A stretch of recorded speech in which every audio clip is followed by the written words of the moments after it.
Good afternoon, ladies. Good afternoon, ladies and gentlemen. Hello. Yes. This is new media. Hello. All right. Good afternoon, ladies and gentlemen. Welcome to the Foreign Correspondents Club of Japan. My name is Khaldoun Azari. I'm the president of this club, and I am also the chairman of the Freedom of Press Committee, which is organizing this very important dinner. Thank you very much for coming again. And today's event is, as you all know, is about the future of the media. Basically, those days are basically gone, that when once upon a time printing media was a very profitable business, and the newspapers could afford sending correspondents all over the world and open bureaus. Now it seems this is not the case. The digital media and the so-called fake news and the copy-paste journalists are spreading all over, and they are even working for free in many cases. And this has turned the media business almost upside down, and we have very limited idea about what the future is bringing to us, and what is the future of paid journalism, high-quality journalism. This is why we have decided to invite very veteran correspondents and former bureau chiefs and writers to tell us more about the future and to enlighten us what's waiting ahead for us and make us hopeful and optimistic again that we will get more business in the near future at least. And let me introduce our distinguished guest. First, to my very right is Mr. Philip Bowring.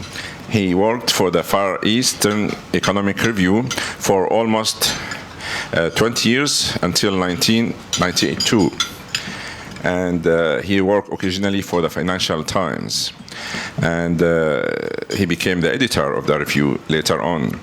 And he was also a columnist for the International Herald Tribune. And also he worked in established various publications. And now he works as a freelance columnist, author, and a consultant, of course, in the media industry. And next to him is Mr. Bill Emmott. He's a writer and best known for his spell as editor-in-chief of The Economist from 1993 until 2005. And it was a publication he represented as a Tokyo correspondent in 1983 until 86. He also the author of 13 books, many of them well known, but he told me that the most important one is the latest one, which is about to be published in Japanese. And the name is The Fate of the West. Very interesting name, and we are all looking forward to read this and know what's the fate is going on to be. And to his very right is Mr. Lehner. He spent 33 years at the Wall Street Journal as a reporter and also editor and executive based in New York, Chicago, Philadelphia, Washington, and Tokyo twice. Total 8 years, also other cities like Detroit and Hong Kong. And after retiring from Journal, he spent 9 years as editor-in-chief and the vice president editorial at DTN, the Progressive Farmers in Omaha, Nebraska. He also is the owner of the Asia Factor in U.S.-Japan relations and editor and author Let's Talk Turkey, about Japanese turkeys and other tales from the Asian Wall Street Journal. So I hope this evening today will give us very good hope that media business is back on track very soon. And for that, I brought this very newspaper. It was published in Arabic, of course, in this very day, 5th of July, 1955. And this is published by my father. And it has a special column. It has my name, that's the day when I was born. So that was, thank you. So this is very special. I just keep this newspaper, and I hope in the future these papers will still be running and still be really giving a lot of information for all the curious readers for high quality news in all the world. Thank you again, and please, ladies and gentlemen, welcome our guest speaker to start their event. Thank you. Each one will speak about 20 or 15 to 20 minutes. Shukran, Ya Rais. Afwan. I've been asked to speak first because I'm the least qualified of speakers here tonight for various reasons. The first one, of course, is I'm a complete imposter. I never worked in Tokyo. I was never a member of never an inhabitant of the Gaijin ghetto. My only sort of claim is that I first came here in 1973, at almost the same time that Charles Smith had become the FT correspondent here, and was sharing an office with Peter Duminy, formerly with The Economist, who had been my boss in Sydney. So anyway, that's my little history as far as Tokyo is concerned. My other lack of experience, I have to say, is that I really only speak one language. So therefore I'm not qualified to talk about any publications, any media, other than those in the English language, and particularly those in the United Kingdom and the United States, and those which are circulated internationally from those locations. But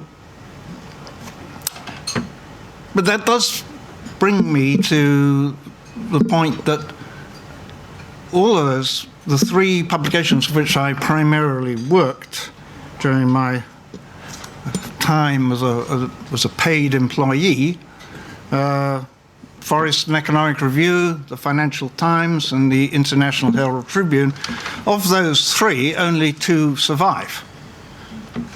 I'm sorry, New York Times, but I do not believe that the International New York Times is a patch on what was the International Herald Tribune. And I may have an axe to grind here, but I think it's true. If you look at the paper, the International New York Times today, and compare it with what it was as the International Herald Tribune, you will see what I mean. So the question is, well, why did two publications disappear into the bosom temporarily of bigger publications, but publications were less focused on those particular niches? And here I refer to the fate of the Far Eastern Economic Review and the fate of the International Herald Tribune. But we can see this in old media generally, that the number of publications gradually reduced over time into fewer and fewer hands. Now, the question you can ask is whether this was because of economic circumstances for those publications due to changes, for example, in advertising, or changes, for example, in the type of readership, or whether those were the natural conditions for moves towards oligopoly, which you are seeing in other industries today, including very much in the new media. And I will come back to this later, but I think you can see in the new media there's an even greater tendency towards monopoly and oligopoly than there was in the old media.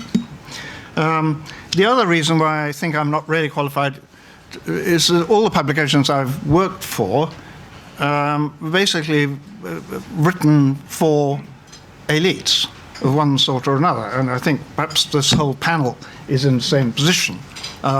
So we have to try and broaden our minds, or at least I do, because I don't know enough about the kind of media for which I never worked.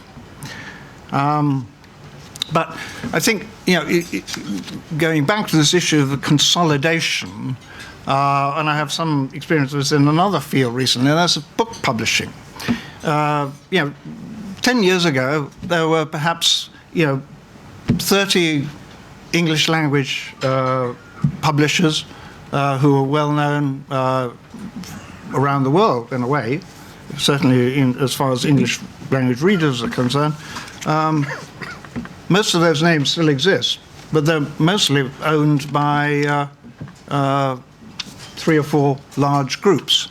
So that in itself has a consequence for the type of books which are being published, just in the same way it's a consolidation of old media into fewer hands has an impact on the content and the variety and the diversity of those media. Now, so what did internet bring to this situation of old media? Did it bring greater diversity? I think in the first place, that was very much the case. We saw the emergence of very many small internet-based publications. There was a fragmentation because it was simply very easy to set up in the media business. But the question, the problem which everybody faced and still faces is revenue. So that the old media was suffering from loss of revenue because of new media, but the new media was not generating revenue to compensate. So we've had, the two processes. On the one hand, the old media was no longer in a position to spend money on correspondence or journalists generally to do research and so on and so forth, and much of the new media was in no position to do so either because the revenues were simply insufficient.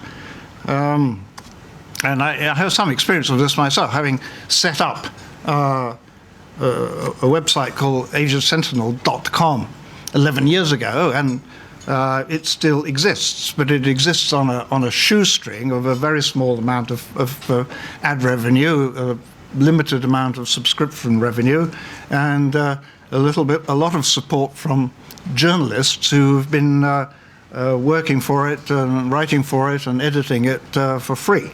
So it certainly has been an opportunity for journalists to write, and has actually had quite a number of scoops, particularly in countries where such things are difficult, like Malaysia and Thailand under the present circumstances. But nonetheless, this is not a business in which people can make a reasonable living.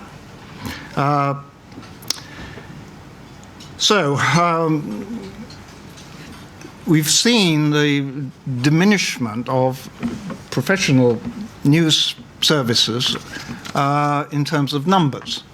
Have we been compensated by quality in other ways? And here, I think it's it's hard to say that the quality of the surviving certainly mainstream media has deteriorated, although one can also see that increased reliance on cut and paste rather and the sameness of so much journalism one reads. I mean, and this has been, of course, exacerbated by the Yahoo and Google and so on, because it becomes so easy for one source to then become used by 100 other so-called sources, and the ability of sites like Google and Yahoo and so on to effectively what I would call steal copy. It has had a deleterious effect on journalism generally, because the revenue is going to the intermediaries rather than the producers of the news. So that's that's a. 5 minutes. Yeah. All right. Okay. Well, so I mean, is this situation, irredeemable? And here I'm rather more optimistic than I may have sounded, because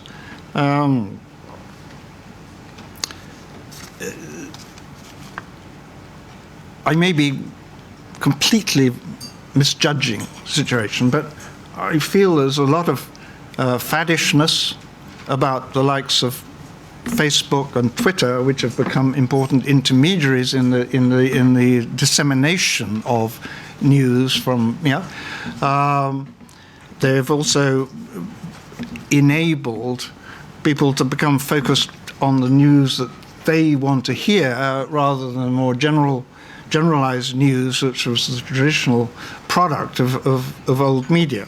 But the question is whether people are satisfied by this, or whether they are actually beginning to, after some years of experience, and perhaps hastened by the what's happening with Donald Trump, and perhaps what's what we've seen the result of certain elections and so on, that people are becoming a little more choosy again. We see a revival of print in the book trade, and it seems to me it's entirely possible that we will see the survival of print newspapers long after many people have thought they would be dead. We may have to pay more for them, but the fact is that many people still regard them as tending to be more reliable, and B, the sort of things that you can pick up and put down and have very broad access to in a way that no electronic media can compete. I think there's some other issues as well which would help the journalism in general, as we face the problems of the last few years. One is that journalism has been undermined by well-intentioned operations, subsidized by universities or foundations of one sort or another. I mean, there's something like New Mandala or Yale Global, these sort of organizations, which are non-commercial. And, we have to go back to the fact that we, in the media, need, in the long run, to be commercial. The other is that we can see that business organizations are paying huge sums to consultancies for reports of the sort that journalists used to do and would have a wide audience. Now, and those people were being paid a reasonable salary, now consultant companies will get huge sums from one or two companies for doing actually just what is normal journalistic work from our past experience. So I think we can begin to see over time that the return to what I would call the democratization of broad interest news, at the expense of the kind of Twitter feed stuff on the one hand and the consultancy business on the other. And again, I go back to this book example, that I think that there is a limit to what people like to read online on the digital apparatus, and there's also people getting bored with being sent photographs of what somebody else had for lunch, and that they would rather actually learn something from journalists. So I'll leave you there. Thank you very much. Thank you. Please. Yes. Good evening. Thank you all for coming. The future of journalism is a pretty abstract theme, and like a lot of journalists, I deal best with abstractions when I reduce them to anecdotes. So I'm going to start by telling you a story. It's a story about me, so please forgive me for saying I and me for a while. And it's a little bit of a long story, but I hope when you've heard it, you'll agree that it's on point. So once upon a time, actually it was about 14 years ago, almost to this month, I faced an interesting dilemma. Having left recently the Wall Street Journal, where I'd worked for 33 years, I found myself in the pleasant position of having 2 job offers on the same day. And the choice that I had to make between those 2 offers brought me face to face with the question before this panel, the future of journalism. Because one of the offers was to be the editor of a newspaper, the Akron Beacon Journal, newspaper in the Midwestern American state of Ohio. And the other offer was to be the editor-in-chief of DTN, a technology company in Omaha, Nebraska. DTN was not a newspaper. It provided commodity quotes and weather forecasts to farmers. The Akron Beacon Journal at that time was owned by Knight Ridder, which was a company that aspired to serious journalism for its newspapers. But the Akron Beacon Journal that I interviewed at was not a happy place.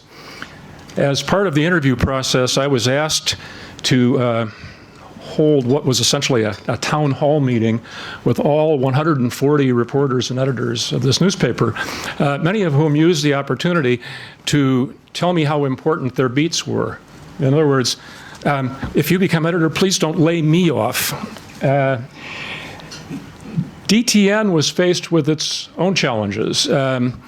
DTN was founded in the mid-1980s as a data transmission network, the name reflecting what it did, which was to transmit data in the form of commodity quotes and weather forecasts to farmers. And it did that by a model that no one else had been able to come up with. This is pre-internet era, and the model was satellite. So basically, it gave farmers, gave them, not sold them, gave them a computer and a satellite dish. And the computer was rigged so that you could only use it to receive what DTN provided, these, futures prices for various commodity crops, grains and animals, weather forecasts, cash prices. That's all you could get with it. Farmers couldn't get it any other way, and they paid $70 a month for it. And 90% of them renewed their subscriptions every year. And new subscribers kept coming back, and pretty soon this company was listed on the NASDAQ and was a real high flyer. By the late 1990s, the internet had come to the countryside, and DTN responded by devising an internet version of its own product. But the real challenge that the internet posed for DTN was that it effectively commoditized commodity prices. Now you could get commodity prices and weather forecasts free on the internet. They weren't very good compared to what DTN was offering. They were pretty low quality, but they were free. By 2003, DTN had decided that it had to transform itself from being a technology company into being a media company. And it had to get people to pay for the quality and value of the content, not for the way it was delivered by the satellite. And when they came to me, the CEO during my first interview said, come please and build a world-class newsroom. So, hearing the way I've set up this story, you might think that this was a pretty easy choice. It wasn't at the time. There are a variety of considerations weighing on me in favor of the job in Ohio. I blush to admit that one of those considerations, one that probably weighed too heavily, was that, well, if I became the editor of a newspaper again, my print journalist friends would understand. They'd get it. None of my friends had ever heard of DTN. A few weeks before I got the offer, I hadn't heard of DTN. And it was in Omaha, Manakanoho, out there in the middle of nowhere in the center of the country, flyover country. And it was about agriculture, which I knew nothing about. I mean, look at my name. I'm an urban.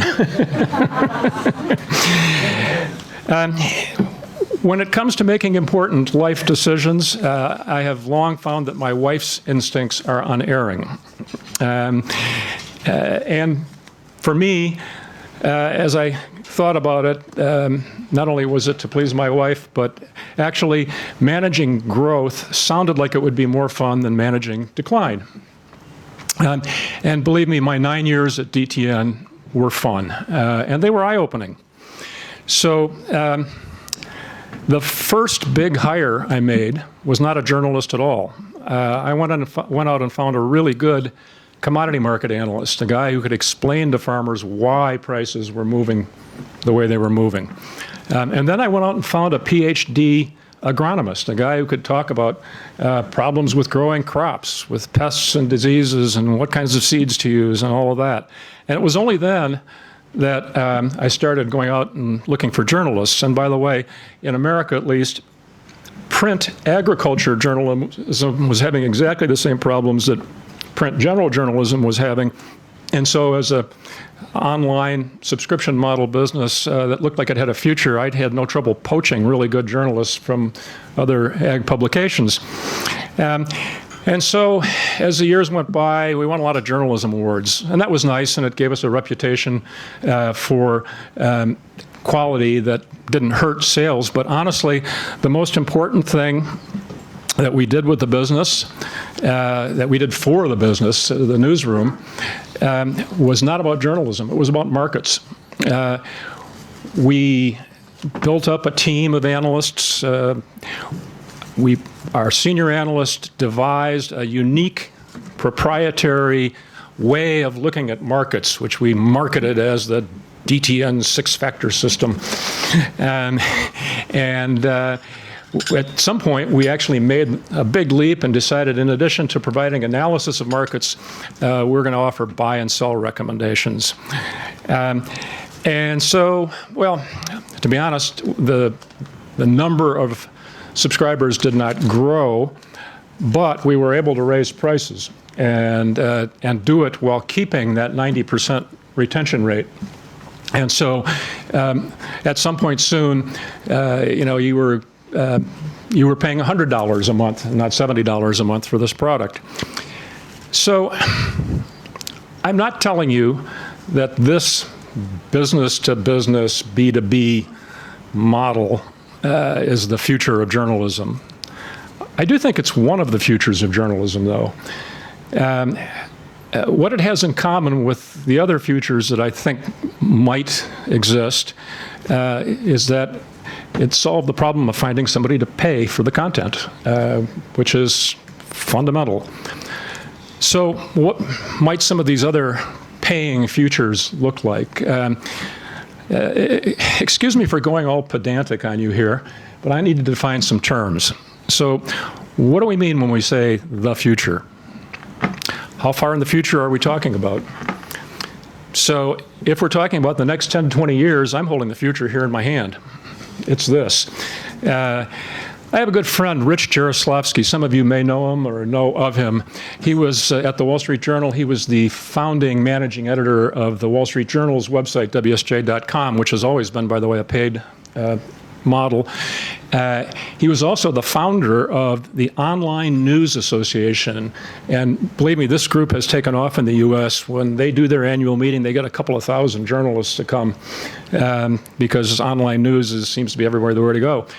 Rich gives a lot of presentations, and when he's giving a presentation, he likes to look at the millennials in the audience and say to them, I have a question for you. How many of you subscribe to a print publication? And he says invariably the answer is 0. When millennials, at least in America, whatever they read in the way of journalism, they read on their phones. And it's not just millennials. Unlike Philip Bowring, I actually read on my phone. I subscribe to 3 publications, the New York Times, the Wall Street Journal, and the Washington Post. I actually subscribe to The Economist as well, Bill. But I read those 3 papers online. I don't take a print publication. So then the question becomes, if this is the 10 to 20 year future, what happens when this becomes obsolete? Which someday it will. The other day, the Wall Street Journal had a story saying that the big coming market is wearables, watches and Google glasses. And honestly, this story predicted that within 10 years, a lot of the things that people rely on the cell phone for, map directions, calendar reminders, to-do lists, notes, they'll be getting in some kind of augmented reality, things. So where will people get their journalism then? At places like the MIT Media Lab, there may be experts who know the answer to that question, but I don't. So another definition question, what is journalism? Is that term restricted to work that's done by people paid to be journalists? In the early days of newspapers a few centuries ago, travelers overseas would send long letters back home, and the local newspapers would publish these as articles. Was that journalism? When somebody goes to an accident scene, snaps some photographs and puts them up on social media, is that journalism? In my retirement, I write a blog still for DTN called An Urban's Rural View. It is my weekly musings on issues in food, agriculture, foreign trade, currency movements, interest rate policy, whatever I feel like writing about. Now, I worked as a journalist for 40 years of my life, but I'm not sure that what I'm doing right now can be regarded as journalism. I'm basically sounding off. That's a game that anyone can play. It doesn't take a journalist to do it. By many definitions, these days, everyone is a journalist. So, who's going to pay? There are people who say government should fund journalism. I think that's a terrible idea. I think it's the first step down the slippery slope to censorship. I am more optimistic about at least some kinds of foundation or nonprofit world support for journalism. I think in the United States, for example, ProPublica does amazing long-form, serious work, and they employ a lot of journalists at good salaries. American journalists who want to do investigative stories overseas can actually get grants from the Pulitzer Center that will help them defray their expenses. That's all good. However, what foundations giveth, foundations can taketh away. I'm on a couple of boards of conservation groups, and I've seen how chancy foundation funding can be. You get a grant, you hire some people to do a project, and when the grant expires, if you can't replace it, all of a sudden you can't pay those people you put on. What's best for both you and for those people is that you provide them with a more certain kind of stable future. And there's that word again, future.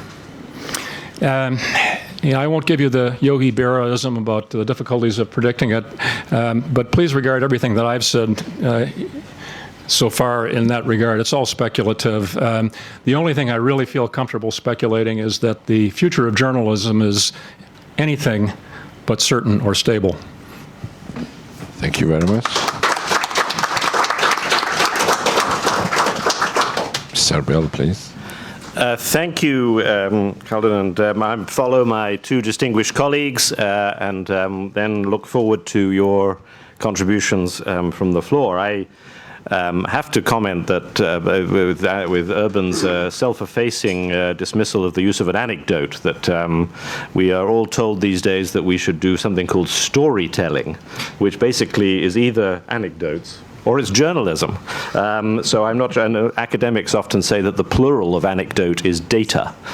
So I think that we shouldn't worry about that. Personally, I think that really in journalism, there's really nothing new under the sun. The future of journalism is pretty much like the past of journalism, but it's digitally enhanced.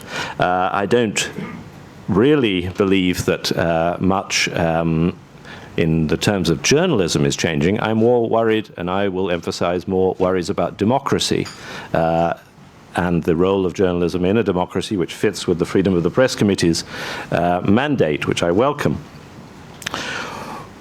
Why do I say both of those things? First of all, I think if you look at the history of journalism, of newspapers, of the media, it goes through these ups and downs. Journalism, or at least the media business, is one of the oldest professions and often acts like the other oldest profession of prostitution. The times when newspapers or any other media were in some way pristinely ethical cannot be identified.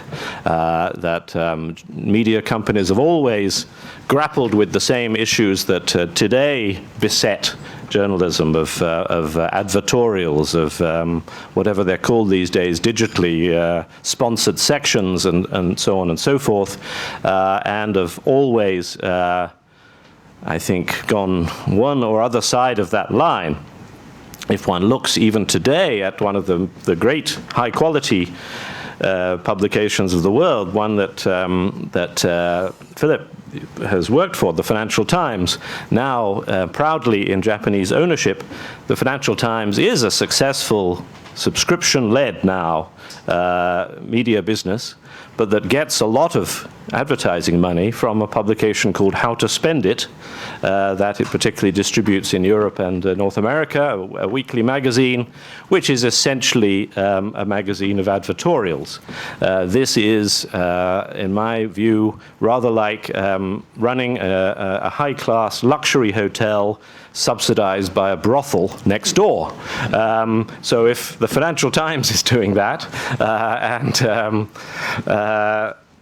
in separate parts of the publication, then I don't think that we should assume that there's something different in the heart of the media. It's just these are eternal problems of the ethics of the advertising business. No, I think that although, yes, of course, there are problems in getting paid for journalism, but that is, I think, a question of having the right employers and finding the new ones who've got some money. But I believe the real problem that we are facing as journalists is getting noticed and even more being believed. I think that the basic change that has taken place is that journalists have lost what was previously a dominant position, or at least a strong position, as providers of information, as channels of information to people, because thanks to that smartphone that Mr. Lehner here has there, information is now abundant, and communication is abundant, and everyone is able to communicate, as he said, through all sorts of means. So we no longer have that dominant position of as information providers. This is producing a worrying paradox, in my view, that although information is now abundant, and indeed lots of people care about information being free, at least being available and freely available and often unpaid for, I worry that fewer people care about freedom of speech, about the protection of the freedom of speech. We see, and the protection particularly from political interference in the freedom of speech. We have seen recently two sort of very worrying attacks on media organizations. One in the Arab world, with the Saudi Arabia and the other Gulf states demanding among its list of demands to Qatar that Al Jazeera should be closed and removed. Now, Al Jazeera, it seems to me, as being one of the bright lights of the freedom of speech and freedom of the media in the Arab world in the last few decades, and has led a much more liberated media atmosphere in the Arab world. Now, if this were to come to pass, and I hope it doesn't, it would be a very bad thing. And then, of course, one can't avoid noticing the President of the United States tweeting a made-up video of him wrestling with CNN, and considering that this will make him popular. That's the crucial part of it, that taking on the CNN and being against CNN is something that he considers to be a positive with his base. We also, in my country, in Britain, had a minister in the newly re-elected, if very fragile, Conservative government saying in a television interview that she thought that broadcasters should be more patriotic in reporting about our negotiations to leave the European Union. Fortunately, she was howled down for saying this, but nevertheless, that even she thought it was a good idea is worrying to me. There are some good aspects to this loss of dominant position, I admit, because there are, of course, many parts of journalism that has used its dominance not necessarily in a good way, in my opinion.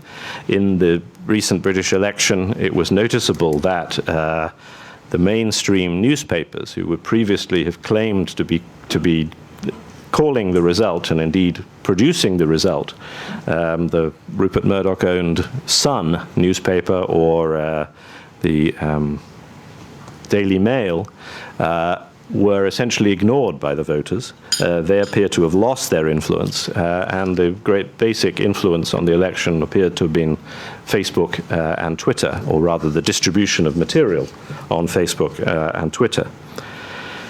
So where does this leave us, and is this a positive future or a negative future for journalism? I think there are dangers for democracy, which I'll come back to, but for journalists, this is a difficult but, I think, good period for us. We have to now fight to get our voices heard, not as people sounding off, but rather as voices of credibility and authority with a value as analysts, the sort of analysts that Urban hired at DTN were exactly the sort of people that we tried to hire at The Economist in my time, and that media organizations, I think, need to be hiring. We've all needing to raise our game because information is abundant, but understanding of that information is what is scarce. Now the question is, how do you get beyond the elites, but also how do you get people to pay you? I think that the answer is generally going to be subscription. The lesson of books is that you produce books and people pay for them. But not necessarily in large enough quantities. He says as a bitter book author. No. But I think that subscription has to be the sort of leading model for journalism and the media, with advertising falling back, unless the current monopoly situation, dominance of our business by Google and Facebook gets broken up by regulators, which I hope it might be. Google and Facebook do seem to me to be the Standard Oil of this era, and do need to be taken on by regulators. The European Commission is doing that to some extent. We need to see that also in the United States. And this is a reflection of some of the problems for democracy, in that Google is also the biggest single corporate contributor to campaign finance donations in Congress nowadays, and of course is thereby seeking to buy favorability and freedom from regulatory attack. So there are monopoly problems. Advertising, I think, is definitely not going to be a dominant form of income anymore. So we've got to go for subscription as being our leading force. Now, the problem there, apart from just persuading people, is that it pushes us all into niches. The B2B model is a niche, The Economist is a niche, the Financial Times is a niche. We're all niches. Niches are great things in business terms, and you can get paid for being in a niche, but what you lose is the sense of a common conversation that mass media did generate, more, frankly, television than newspapers, but both did. And that's why I focus my worry on democracy. I think we're losing some of the function of the media in providing a common conversation and like a common basis of at least factual understanding, even if everyone's opinion for it vary, as well as, thanks to the apparent abundance of information, a lack of concern about among the public of the quality of that information, by which I mean the freedom by which that information is produced and the veracity of that information. If one man's fake news is another man's firmly held opinion, then we're in a difficult period in terms of a democracy. So that, my worry is not about the future of journalism as such, it's more about the future of democracy. I'll stop. Thank you very much. Very great insights. Now, by the way, I would like to introduce also at the head table, the far right, our veteran member, Bradley Martin, who was instrumental in holding this event. He invited our guest personally, and he really helped a lot in organizing this. Thank you very much, Brad. If you have some, comments to say, please go ahead. I think we should get on with the questions. All right. The wonderful presentation. Great. I would just say that Bradley is one of the people who could sing his stories better than anyone else I've ever met. In Italian. Thanks. We'd like to open the floor to your questions and answers. Anthony, start, please. Proceed the mic.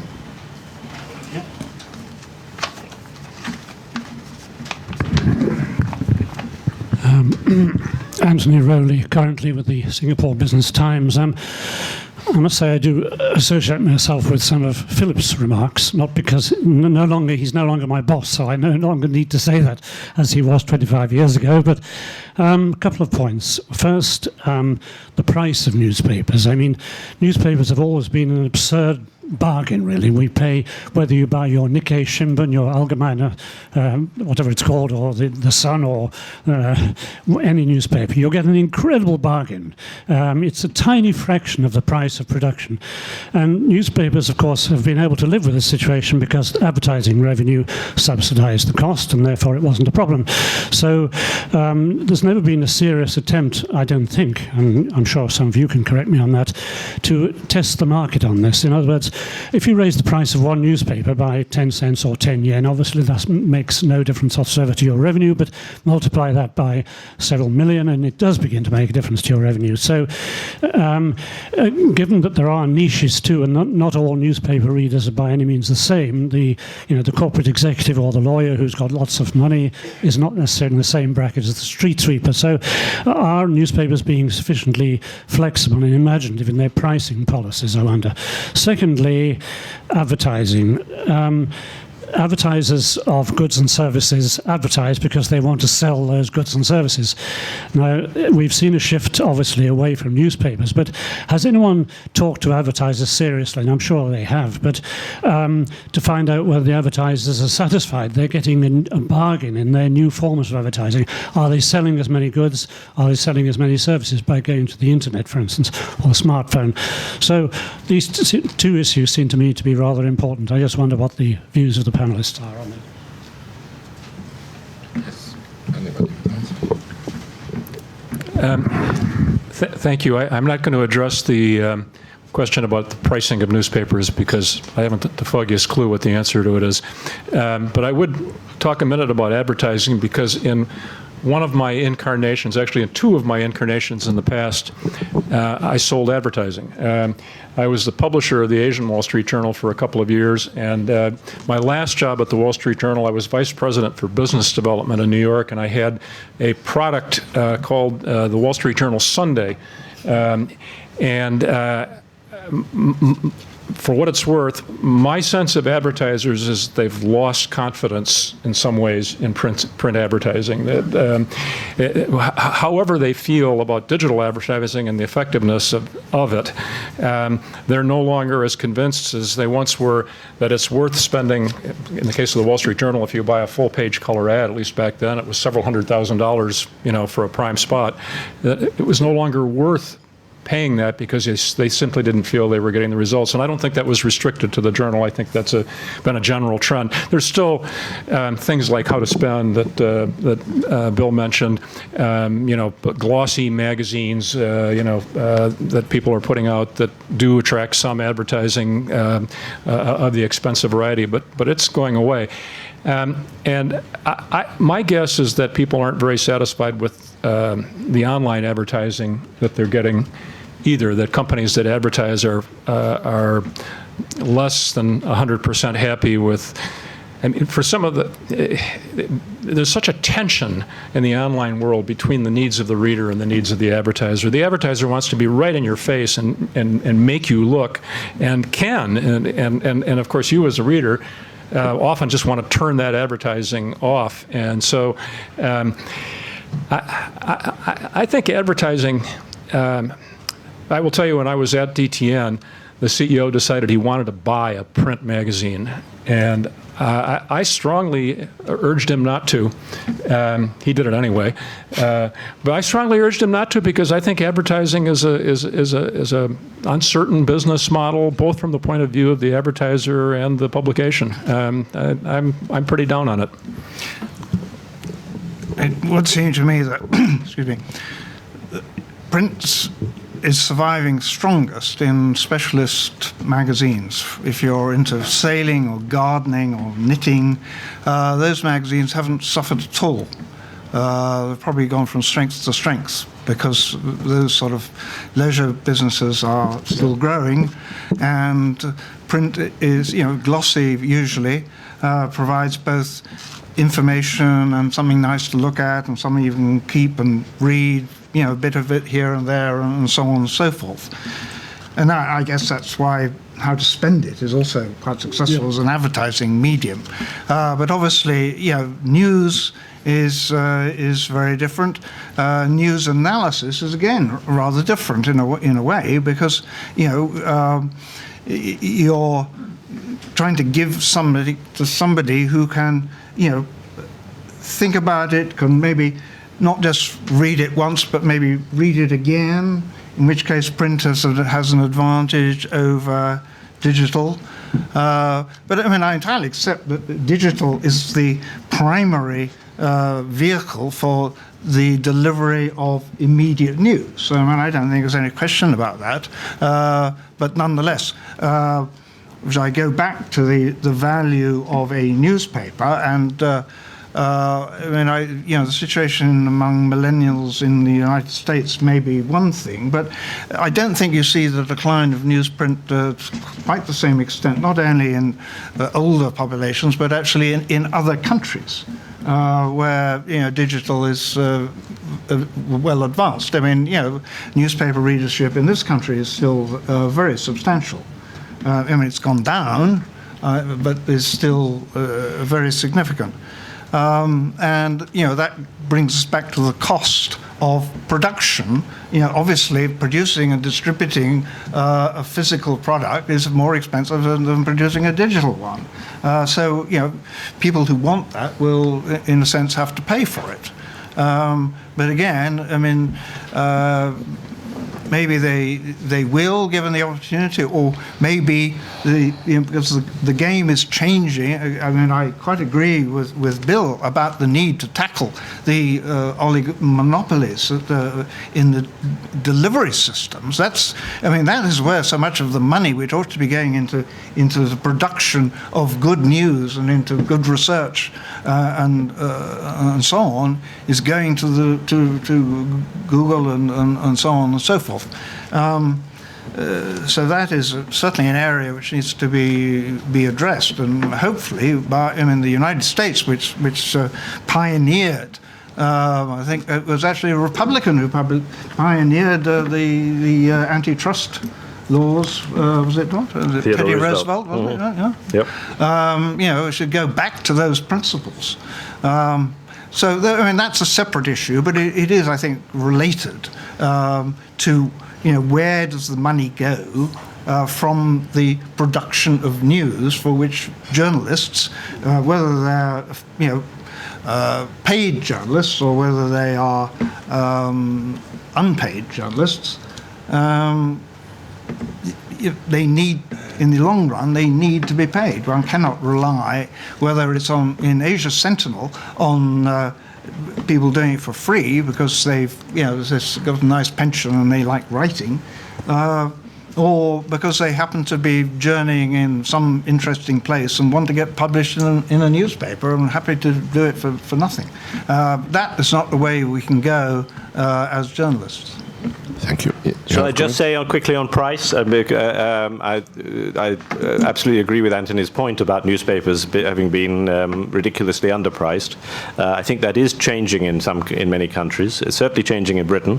That newspapers have steadily tried to increase the price, both online and offline, and in print. And certainly, the Economist has its own particular market worldwide, but it is one of its strengths today. And I left 10 years ago, so I'm out of date really. But one of its strengths today is a decision taken about 30 years ago in the United States in particular, to only sell circulation at a profit. Because actually the paper wasn't able to get any competitive position in advertising in those days. So in fact, it's always been priced as a premium product, which has then meant that it could build up. So it was a rather conservative way of looking at things. Now, the profitability of circulation has been increased a lot by avoiding, in all sorts of places in the world, giving away free copies, which is essentially what so many publications did. And that is, of course, true of other newspapers, that the waste of the underpriced or free copies can be eliminated now that they're no longer benefiting the advertising rate card. Charles?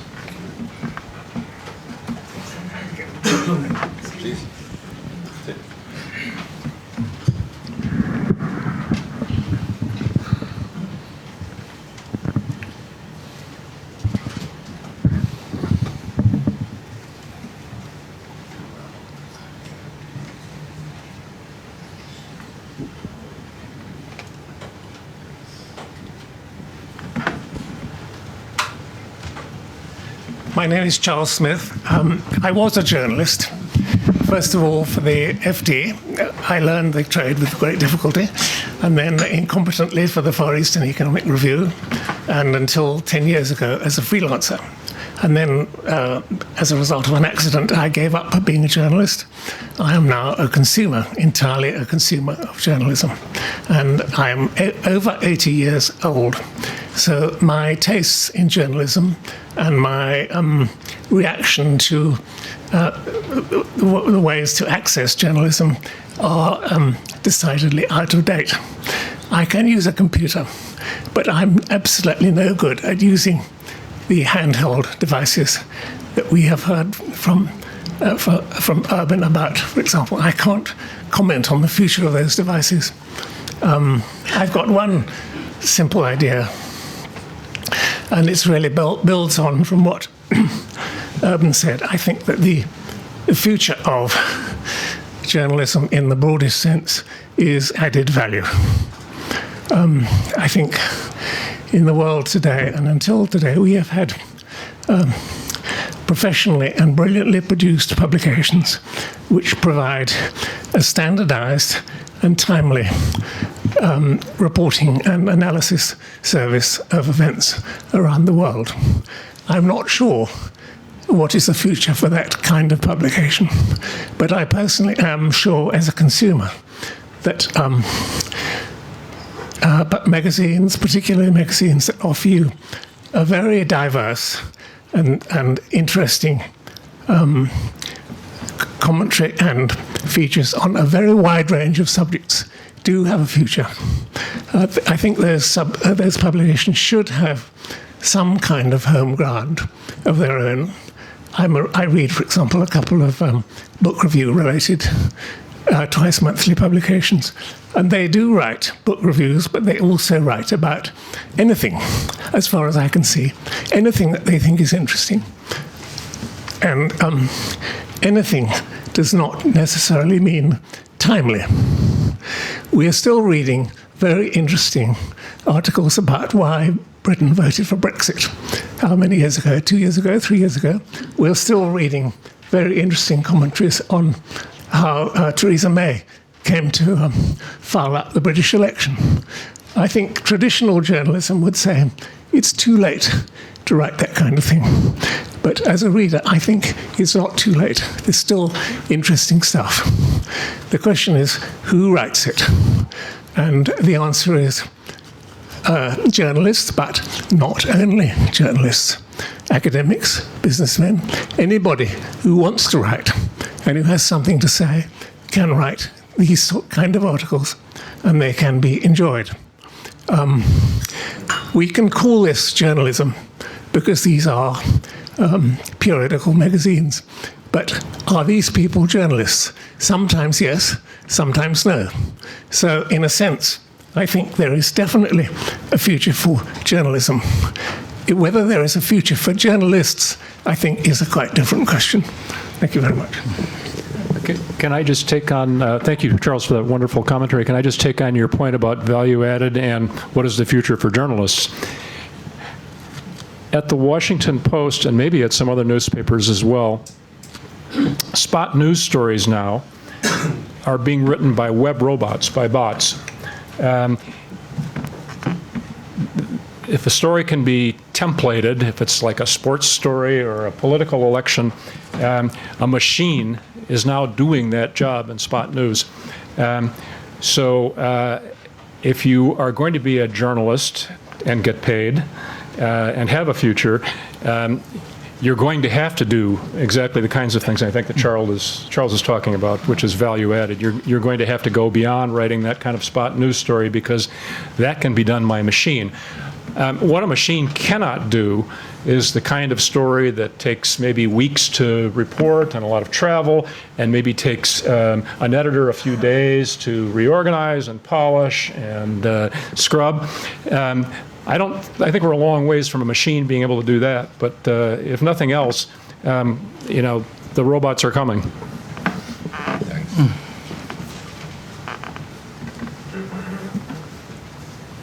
John Harris, Automobile Magazine. Confluence of two things. Urban, you were saying, horrors, the government paying for journalism on one hand, and the other hand, there seems to be a real print bias. I love print myself, I write, but some of the best journalism in the world is, of course, coming from public broadcasters. The BBC, the Canadian Broadcasting Castration, and PBS. NHK here seems to be under threat of censorship and political influence. But what do you see as the future of public broadcasting? I think long may it live. It's always under challenge because it has to be funded somehow, and it's an easy place to cut. And of course, it is lost in Canada and Britain and other strongholds of public broadcasting. It's lost some of its dominant position as I put it, the source of the common conversation, simply because of the fragmentation of the media. In other words, just simply the Netflix era. But I think that I hope that it will continue to have a place. I think you'd be foolish to predict that the BBC will disappear in our lifetimes. Exactly. Its market is larger. I think it continues. There are obviously historic reasons why its particular funding model has lasted and will continue. It was always under political pressure. I can give you a long story about how I blame the BBC partly for Brexit, because it shrank back from offering its sort of factual analysis sort of view because of political intimidation. But the fact is that it's still a great broadcasting station and still has enormous public support. So that's the question. Do you have public support for these institutions? But I believe that there is still public support. I'm not sure you could start one today. So I don't think you could start a publicly financed print media, if you like, or digital print media today, because you probably wouldn't be able to get that. But the fact is that as a legacy, I think they continue to have legs. I think one of the reasons why the BBC was created in the first place was a time when radio was new, so there was no actual commercial competition on the ground floor. And the second reason it survived is that radio is actually very cheap to produce compared with television or newspapers. So therefore you can do a lot with $10 million, for example, in radio, which takes you nowhere at all with other media. So it's been easier to carry on with this model without facing too much opposition, and and obviously there is a lot of public respect for it. Certainly in the UK, and I think for PBS in the US. As for PBS and NPR, I would add in the U.S.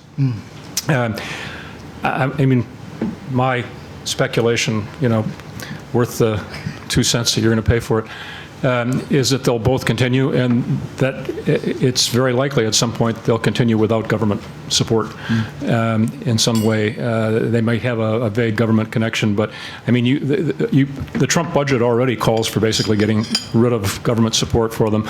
That's not going to happen now because Congress won't pass that, even with the Republicans in control.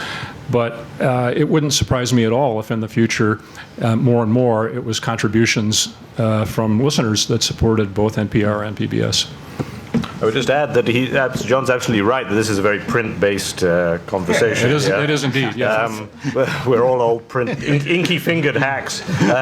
But I would say, it helps me say on the advertising point that, as many people will know, advertising has been a lot stickier and stronger in television than it has been in print. I mean, advertising even for network television in the United States or commercial television in Britain or in European countries has been much more resistant to digital advertising and innovation than in print, because it holds the eyeballs. It's still got audiences that people want, and so that's the question for newspapers: do they have the audiences that people want? And those audiences are now, the advertising for it is now much more dispersed across a wider range of things, and their share of it has declined.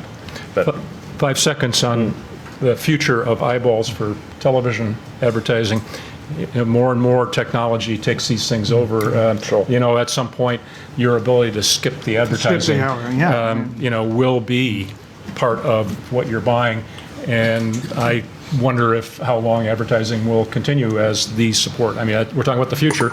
I'm not sure when in the future, but again, I wouldn't be surprised to see advertising not play that role. And you go back to the issue, if people are prepared to pay for cable or whatever it is, I mean, then, there's no need for the advertising support for the other channels. So, I mean, they're losing ground, not compared with newspapers, perhaps, for advertising, but certainly in terms of revenue to cable and satellite. And subscription, yeah. Thanks. Fred, please.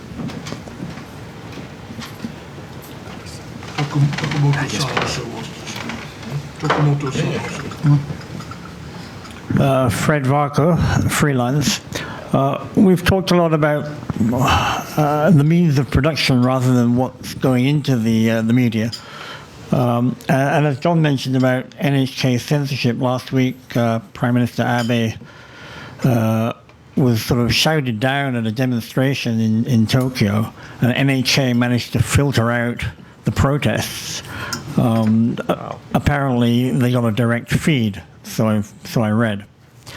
And I think it's 2 years ago, NHK refused to report when a guy in Shinjuku set himself on fire in protest to government policies. The other side of the coin, of course, is the Keisha clubs. And my focus at the moment is something I'm trying to write about, is the actual mindset of the Japanese journalist and how it's getting smaller and smaller and more confined by cultural or psychological or philosophical or social restrictions. And I just wonder if you could comment on that. No. Oh, you're looking at me. I don't know. That's a very interesting question. I mean, I think you saw it obviously over the Olympus scandal, where it had to come out in FACTA. But the fact that FACTA existed said that an ex-Nikkei journalist got the funding and built a subscription publication that then published whistleblower material on Olympus and of course continued other things, and I gather he's making money.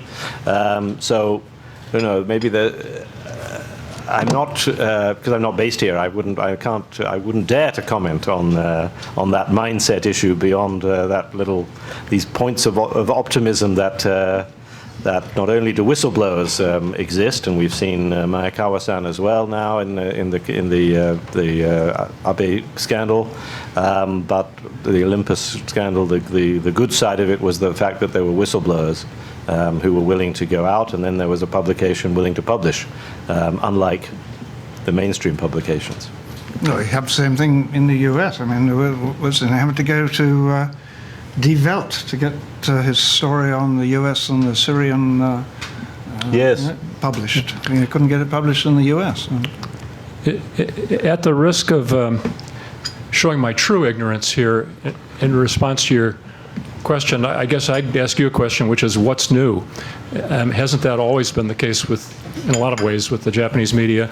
And haven't a lot of the best stories always been broken in the Shukanshi or, yes. other places? I mean, it's a pretty buttoned-down media system in this country, it seems to me. Yeah, and as an outside observation, I would, absolutely about NHK. Of course, that's an important and worrying story that reads to the dominance of this government and of the group around Abe. But let's hope that last week's election showed the beginning of the breaking of that, and that then starts to change the mindset of people at NHK.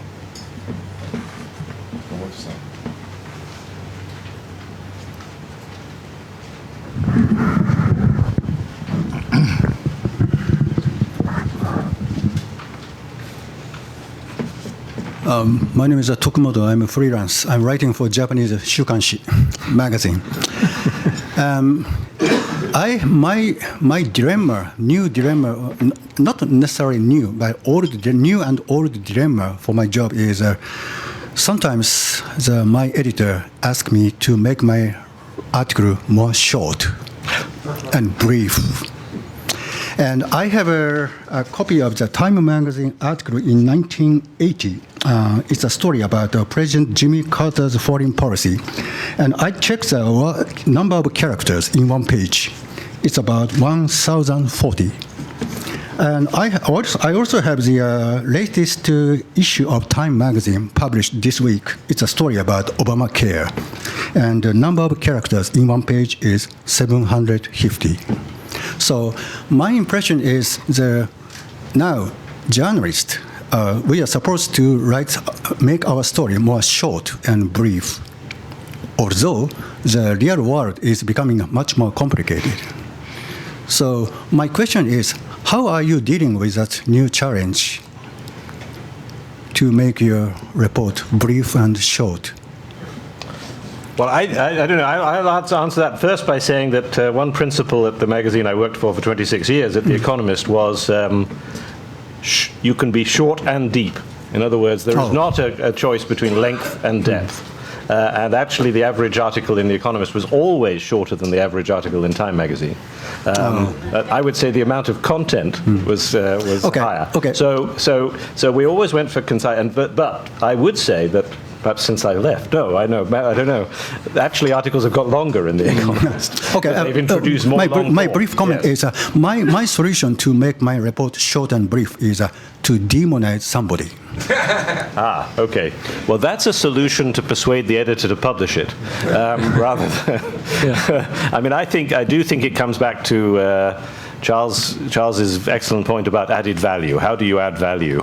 And I would say, in defense of short, that one of the ways you add value is by saving your readers time, by telling them something in a crisp, clear way. But another way is by telling them things they don't know and adding value, as Charles put it, which, by the way, I think has always been an important principle for us journalists.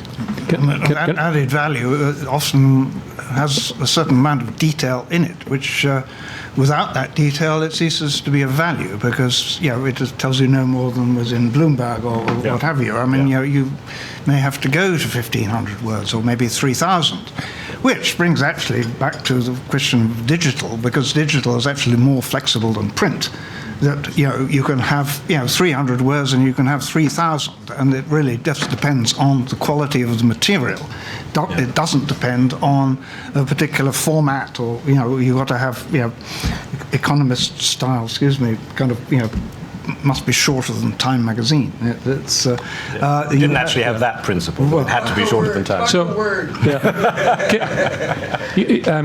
I'd like to say to Bill's point that as a Wall Street Journal reporter over the years, I was an Economist reader who admired The Economist's concision and often tried to analyze how they were able to pull this off.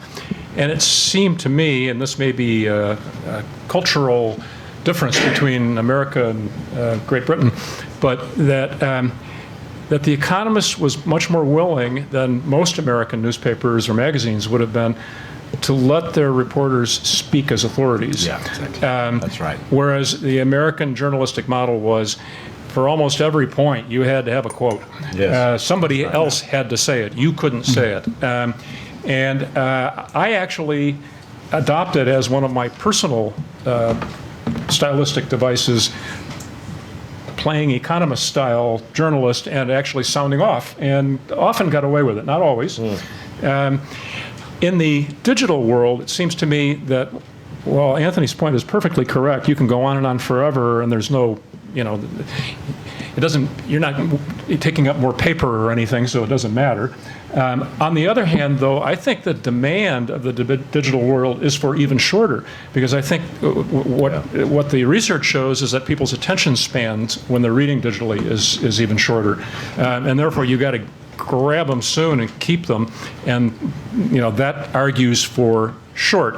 And this goes back to my point about bots. I think some of this depends on what kind of story you're doing. There are just stories that can only be told at length, as you say, Anthony.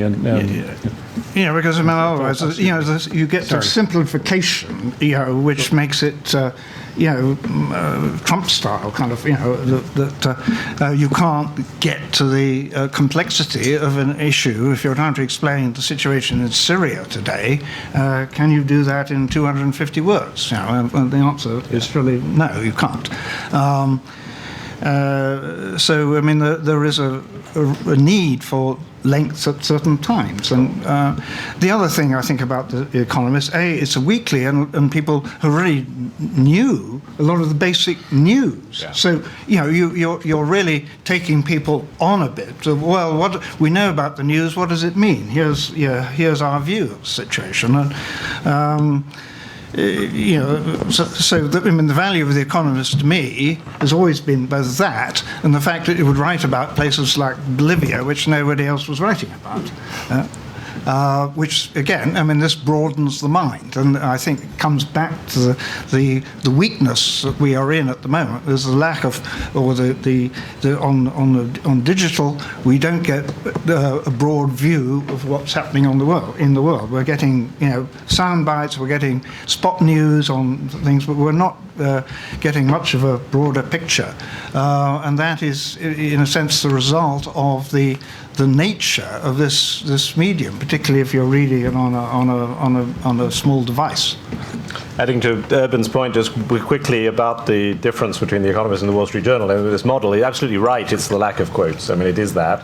So, but then the point to follow up is this illustrates the point that as we are journalists trying to do added value and to offer ourselves to subscribers, it's a high stakes game, getting rid of evidence and getting rid of quotes. And why did The Economist? So The Economist model basically has always been to try to make the reporters into trusted analysts, not actually sounding off. It's not their opinions that matter, but it's their judgment, their analysis, their processing of the information. But you can easily trip up with that and basically discredit yourselves. But I think it is the world that, as journalists, we're in, where you need to justify yourself and legitimize yourself as a trusted analyst, which says you don't need to have 5 quotes for every fact, because I believe Urban Lehner because he's done the work. You shouldn't. Well, it's difficult to get there. Yeah. If you talk to your sources, your job is to synthesize what you get from them. Yes, exactly. Not to have a whole series of quotes that he said this and she said that and so on. Yeah. You've got to synthesize the facts, the argument. Whether or not you come to a conclusion is neither here nor there. It's just that you have to be able to synthesize the different facts and views put to you by your sources.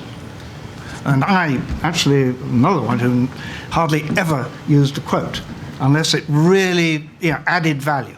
Yes. Yeah? Thank you. I can describe the situation in Syria in 6 words. Game of nations, tragedy of people. So you don't really need to write 1,000 words. We have one chance for a very last question. Please ask a question in a few seconds. Thank you.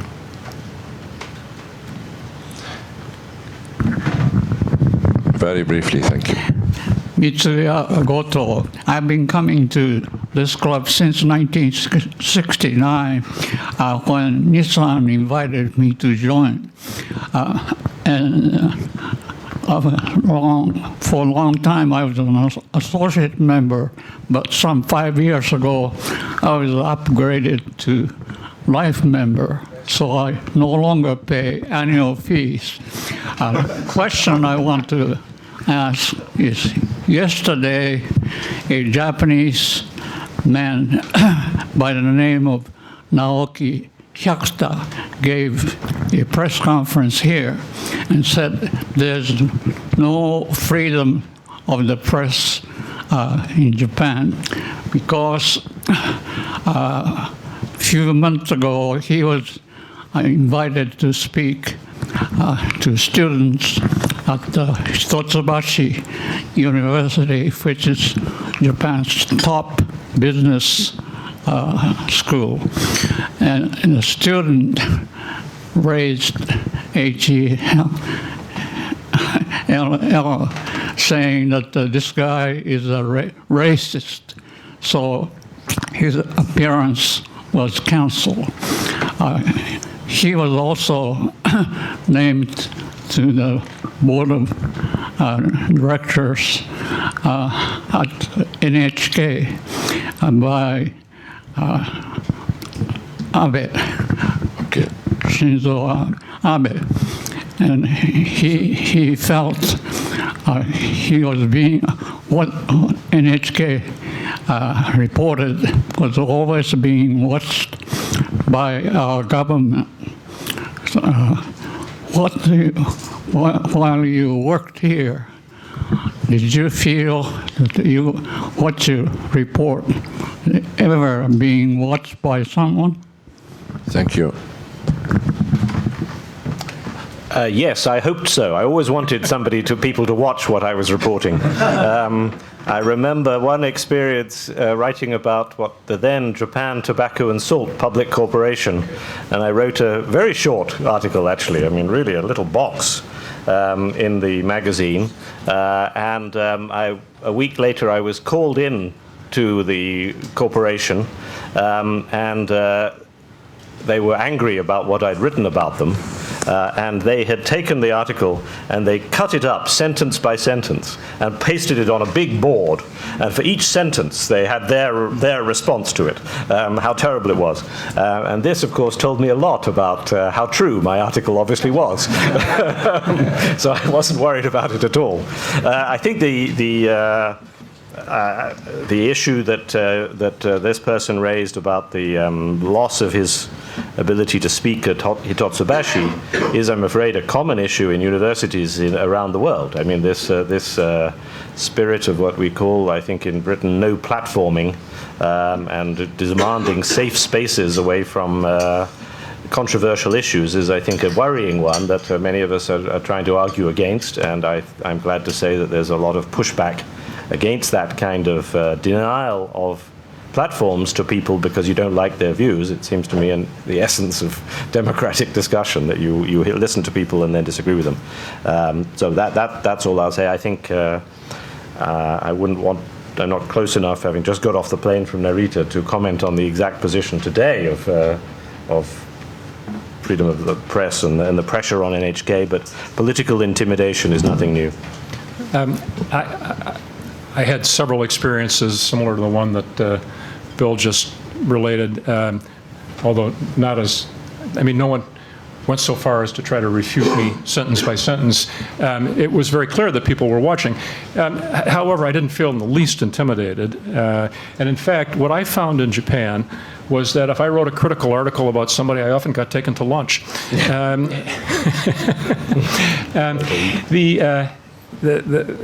afraid I have to agree with Bill also that universities around the world are places where political correctness is reigning, and